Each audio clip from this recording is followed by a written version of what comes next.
یہ بہت پرانے زمانے کی بات ہے۔ خراسان میں ایک بوڑھی خاتون رہتی تھی جس کا ایک ہی بیٹا تھا۔ اس کا نام طارق تھا۔ طارق دکھنے میں تو ایک عام سا لڑکا تھا، لیکن اس کی کمر سے ایک تلوار لٹک رہی تھی۔ طارق جیسے جیسے بڑا ہوتا جاتا، یہ تلوار بھی اس کے ساتھ بڑی ہوتی جا رہی تھی۔ ایک رات طارق نے خواب دیکھا، اور پھر اگلے دن بھی طارق نے وہی خواب دیکھا، اور تیسرے دن پھر طارق نے وہی خواب دیکھا۔ اب طارق سمجھ گیا کہ یہ خواب ضرور سچا ہے، اور طارق کے چہرے سے خوشی صاف جھلک رہی تھی، اور اس نے اپنے آپ سے وعدہ کیا کہ وہ یہ خواب کسی کو نہیں بتائے گا۔ جب اس کی ماں نے اس کی خوشی کی وجہ پوچھی تو وہ کہنے لگا کہ اماں، میں نے ایک خواب دیکھا ہے، لیکن وہ خواب میں کسی کو نہیں بتا سکتا۔ طارق کی ماں کہنے لگی کہ بیٹا، تم اپنا خواب مجھے سنا دو، میں کسی کو نہیں کہوں گی۔ لیکن طارق بولا، نہیں اماں، میں اپنا خواب کسی کو نہیں بتا سکتا۔ پھر طارق کی ماں غصہ ہو کر بولی، تمہیں خواب سنانا پڑے گا، ورنہ یاد رکھو میں تمہارے ساتھ اچھا سلوک نہیں کروں گی۔ لیکن طارق نے خواب نہ سنایا۔ اس پر ماں نے پہلے تو خوب ڈانٹ ڈپٹ کی اور پھر مار پیٹ کرنے لگی، لیکن طارق پر نہ ڈانٹ ڈپٹ کا کوئی اثر ہوا اور نہ ہی مار پیٹ کا۔ اتفاق سے وہاں سے شہر کا قاضی گزر رہا تھا۔ اس نے طارق کے رونے اور چیخنے چلانے کی آواز سنی تو وہ اپنے سپاہیوں سے کہنے لگا کہ جاؤ دیکھو کہ یہ کون زور زور سے چلا رہا ہے، ہو سکتا ہے کسی مظلوم کو ہماری مدد کی ضرورت ہو۔ تھوڑی دیر بعد سپاہیوں نے آ کر اطلاع دی تو قاضی کہنے لگا کہ میں اپنی زندگی میں کبھی نہیں رویا، اور نہ ہی میں کسی بچے کو روتے ہوئے دیکھ سکتا ہوں، اس لیے جاؤ اور اس لڑکے کو فوراً میرے سامنے حاضر کرو۔ سپاہیوں نے طارق کو قاضی کے سامنے پیش کیا۔ قاضی نے طارق سے اس کے رونے اور چیخنے چلانے کی وجہ دریافت کی۔ طارق کہنے لگا کہ جناب، میں نے ایک عجیب و غریب خواب دیکھا ہے، اور میری ماں مجھے اس لیے مار پیٹ رہی تھی کہ میں اپنا خواب اپنی ماں کو نہیں بتا رہا تھا۔ قاضی نے یہ سنا تو قاضی مسکرا کر بولا کہ بہت خوب، مجھے یقین ہے کہ وہ خواب واقعی ہی بہت دلچسپ ہوگا۔ برخوردار، کیا تم میرے بیٹے بننا پسند کرو گے؟ طارق خوش ہو کر بولا، جی جناب، یہ میری بڑی خوش قسمتی ہوگی۔ قاضی نے ایک سپاہی کو طارق کی ماں کے پاس یہ پیغام دے کر بھیجا کہ اگر آپ کی اجازت ہو تو میں طارق کو اپنے پاس رکھ لوں، اس کی تعلیم اور تربیت کا ذمہ میرے سر ہوگا، مجھے امید ہے کہ آپ انکار نہیں کریں گی۔ بوڑھی ماں نے جب یہ سنا تو اس کا غم خوشی میں تبدیل ہو گیا، اور وہ دوڑتی ہوئی قاضی کے پاس آئی اور خوش ہو کر قاضی سے کہنے لگی کہ جناب، آپ میرے بیٹے کو لے جائیں، مجھے کوئی اعتراض نہیں۔ اور پھر اپنے بیٹے کا مخاطب ہو کر کہنے لگی کہ بیٹا، تم قاضی صاحب کی فرمانبرداری کرنا اور ان کا ہر حکم ماننا۔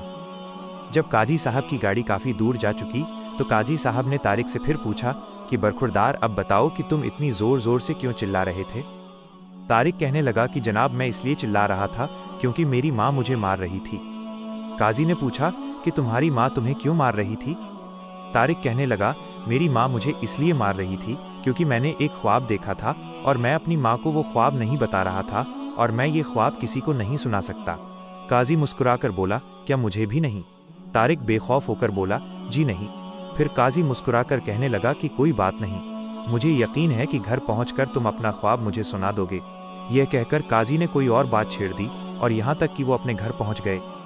قاضی نے اپنے گھر پہنچ کر اپنے بچوں کو بلایا اور کہنے لگا، دیکھو بچوں، میں تمہارا نیا ساتھی لایا ہوں، تم اس کے ساتھ کھیلنا، لیکن اسے تنگ مت کرنا، کیونکہ اس نے ایک عجیب و غریب خواب دیکھا ہے، اور یہ اپنا خواب کسی کو بتانا نہیں چاہتا۔ سب سے بڑی لڑکی کہنے لگی، تم اپنا خواب مجھے ہی سنا ڈالو۔ لیکن طارق نے سر ہلا کر کہا، میں اپنا خواب کسی کو نہیں سنا سکتا۔ منجلی لڑکی بولی، کیا مجھے بھی نہیں؟ تب طارق نے انکار میں سر ہلا دیا۔ پھر سب سے چھوٹی لڑکی کہنے لگی، میں تو ضرور سنوں گی۔ طارق غصے سے بولا کہ اب اگر کسی نے ضد کی تو میں اسے پیٹ ڈالوں گا۔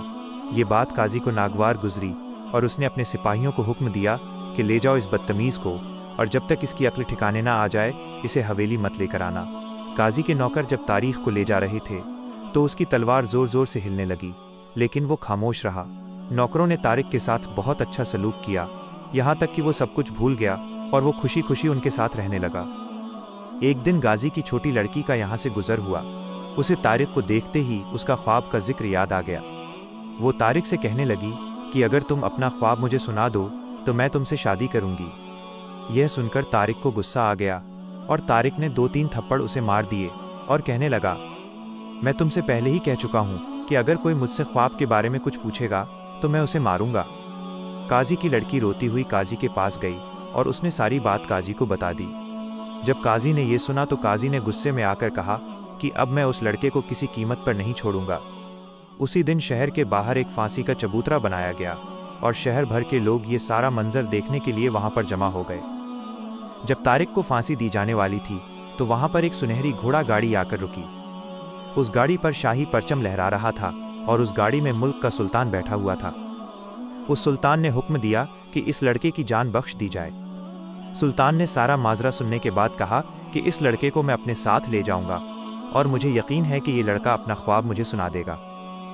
काजी ने अदब से कहा कि अलीजा, आप इस लड़के को अपने साथ ले जाइए, हम इस गुस्ताख का चेहरा नहीं देखना चाहते। मयान में तारिक की तलवार ने 2-3 बार हरकत की और फिर जल्लाद ने तारिक की आंखों पर से पट्टी खोल दी। तारिक सुल्तान के साथ घोड़ा गाड़ी पर सवार हो गया। रास्ते में सुल्तान तारिक के साथ बड़ी हंसीजाक वाली बातें करता रहा। थोड़ी देर बाद सुल्तान ने तारिक से पूछा, बरखुरदार, आखिर तुमने ऐसा कौन सा ख्वाब देखा है जो तुम किसी को बताना नहीं चाहते? तारिक ने अदब से कहा कि अलीजा, जब तक ख्वाब की ताबीर पूरी नहीं हो जाती मैं अपना ख्वाब किसी को नहीं सुना सकता। सुल्तान मुस्कुराकर बोला कि कोई बात नहीं, तुम अपना ख्वाब मुझे नहीं सुना सकते तो शहजादी मुनीजा को सुना डालो। तारिक ने अदब से कहा कि नहीं, मैं अपना ख्वाब किसी को नहीं सुना सकता। फिर सुल्तान ने तारिक से कोई बात न की क्योंकि उसे यकीन था कि शहजादी मुनीजा अपनी अक्लमंदी और होशियारी के साथ यारे राज उगलवा लेगी। जब गाड़ी महल में पहुंची उस वक्त शहजादी मुनीजा बाग में फूल चुन रही थी। जब उसने सुल्तान की गाड़ी देखी तो वो दौड़ती हुई गाड़ी के पास आई, लेकिन तारिक को देखकर वहीं पर ठहर गई। सुल्तान कहने लगा, देखो बेटा, मैं इसे फांसी के फंदे से उतार कर लाया हूं। ये बेवकूफ़ अपनी एक छोटी सी जिद के लिए अपनी जान गंवा देता। फिर सुल्तान मुस्कुराकर बोला कि इसने एक ऐसा ख्वाब देखा है जो ये किसी को नहीं सुनाना चाहता, इसीलिए काजी भी गुस्से में आकर इसे फांसी पर चढ़ा देता। अगर मैं वहां पर वक्त पर ना पहुंचता तो आज ये जिंदा ना होता। उसके बाद सुल्तान ने तारिक को मेहमान खाने में ठहराया और उसकी खूब खिदमत की। एक दिन शहजादी मुनीजा वहां से गुजरी। वो ज़र्क-बर्क कपड़ों में बिल्कुल आसमानी मखलूक नजर आ रही थी। तारिक ने उसे देखा तो वो देखता ही रह गया। शहजादी मुनीजा तारिक से कहने लगी कि तुम अपना ख्वाब मुझे सुना दो, मैं तुमसे वादा करती हूं कि मैं तुमसे शादी कर लूंगी। लेकिन तारिक सर झुकाकर बोला, ऐ शहजादी, मैं अपना ख्वाब उस वक्त तक किसी को नहीं बता सकता जब तक उसकी ताबीर मालूम न कर लूं। कई दिनों तक ये राज मेरे सीने में महफूज है और न जाने ऐसे ही कब तक रहेगा। शहजादी तारिक से ख्वाब के बारे में पूछने के लिए इसरार करती रही। पहले तो तारिक उसे प्यार से समझाता रहा, लेकिन जब शहजादी का इसरार बढ़ने लगा तो तारिक ने गुस्से में आकर शहजादी को एक थप्पड़ मार दिया। शहजादी के नाक से खून बहने लगा और शहजादी वहां से चीखते चिल्लाती भागी। जब सुल्तान ने अपनी बेटी का ये हाल देखा तो सुल्तान एकदम सन्नाटे में आ गया और जब उसे पूरी वजह मालूम हुई तो सुल्तान गुस्से से कहने लगा कि मैं इस गुस्ताख को नहीं छोड़ूंगा। फिर सुल्तान ने हुक्म दिया कि एक बहुत बड़ा मीनार तामीर किया जाए। फिर बहुत से मजदूर मीनार तामीर करने लगे। शहजादी ने कुछ मजदूरों को अपने पास बुलाया और कहने लगी कि वो मीनार में कुछ खिड़कियां बना दें और वो खिड़कियां ऐसी होनी चाहिए कि वो किसी को नजर ना आए और वो खिड़की इतनी बड़ी हो कि उसके अंदर से खाना और पानी दिया जा सके। मजदूरों ने शहजादी के हुक्म की तामील की और उन्होंने वहां पर खिड़की बना दी। शाम के वक्त तारीख को मीनार में उतार दिया गया और ये मंजर देखने के लिए बहुत से लोग वहां पर इकट्ठे हो गए थे। हर रोज शहजादी मुनीजा तारीख के लिए खिड़की के अंदर से खाना भेजती और बादशाह भी हर रोज सिपाही को भेजता कि वो मीनार के अंदर जाकर देखे कि वो अभी जिंदा है कि नहीं, और सिपाही हर रोज सुल्तान को ये इत्तला देता कि तारिक जिंदा सलामत है और पहले से भी ज्यादा सेहतमंद है। बादशाह फिक्रमंद होकर कहने लगा, जरूर ये लड़का कोई जादूगर है। एक दिन एक मंगोल काजी सुल्तान के दरबार में हाजिर हुआ और उसने सरकंडे की 3 छड़ियां सुल्तान को दी और बोला कि मेरे आका ने यह दरियाफ्त किया है कि इनमें से कौन सी छड़ी जड़ के करीब उगी थी और कौन सी सरकंडे के दरमियान में और कौन सी सिरे पर, और अगर आप इसका जवाब ना दे सके तो मंगोल खान के साथ जंग होगी। सुल्तान ये सुनकर बहुत परेशान हुआ और उसने तीनों छड़ियों का मुआयना किया, लेकिन उन तीनों में कोई भी फर्क न था। शहजादी अपने बाप को फिक्रमंद देखकर बोली, अब्बा हजूर, आप इसकी फिक्र ना करें, मैं इसका हल जरूर ढूंढ निकालूंगी। फिर शहजादी दौड़ती हुई मीनार के पास गई और उसने सारा वाकया तारीख को बता दिया। तारिक सुनकर कहने लगा कि तुम बादशाह के पास जाओ और उसे कहो परेशान ना हो, वो तीनों छड़ियों को पानी में डाल दे। जो छड़ी पानी के बिल्कुल तह में डूब जाए तो समझ लेना वो छड़ी सरकंडे की जड़ में उगी थी, और जो पानी के दरमियान में ठहर जाए वो छड़ी का दरमियानी हिस्सा है, और जो पानी पर तैरती रहे वो सरकंडे का ऊपरला हिस्सा है। शहजादी ने बिल्कुल ऐसा ही किया। सुल्तान ने तीनों छड़ियों को पानी में डाल दिया और फिर उन पर निशान लगा दिए ताकि वो कासिद को वो छड़ियाँ वापस करें तो गलती का कोई इम्कान न रहे। अगली रोज़ सुल्तान ने वो छड़ियाँ वापस कर दीं।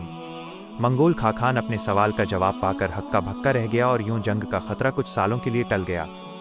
फिर कुछ अरसा गुजरने के बाद मंगोल खान के दिल में फिर से जंग का ख्याल आया, क्योंकि उसे जंग के लिए कोई ना कोई बहाना तो चाहिए था। इसने फिर से कासिद को सुल्तान के पास भेजा। कासिद ने 3 एक ही रंग के चूजे सुल्तान के सामने रखे और कहने लगा, हमारे बादशाह ने पूछा है कि इनमें से कौन सा बच्चा सुबह के वक्त पैदा हुआ, कौन सा दोपहर को और कौन सा शाम के वक्त, और अगर आप इसका जवाब नहीं दे पाए तो जंग के लिए तैयार हो जाएं। ये सुनकर सुल्तान का दिल डूबने लगा, क्योंकि उसी साल मुल्क में ताउन के मर्ज से बहुत सा नुकसान मुल्क में हो चुका था। पिछली बार तो शहजादी ने किसी न किसी तरह से उसे बचा लिया था। फिर शहजादी ने अपने बाप को परेशान देखा तो कहने लगी, अब्बा हजूर, आप परेशान ना हो, अल्लाह ताला कोई ना कोई हल निकाल देगा। ये कहकर शहजादी दौड़ती हुई मीनार के पास गई और उसने सारा वाक़या तारिक को सुना दिया। तारिक कहने लगा कि फिक्र ना करो, रोज़ की तरह तुम आज रात भी सोने के लिए लेट जाओ और फिर रात के पिछले पहर उठकर बैठ जाओ और बताना कि सुल्तान मंगोल खाकान के सवाल का जवाब न दे सका, इसलिए मंगोल आपको उठाकर ले जा रहे हैं।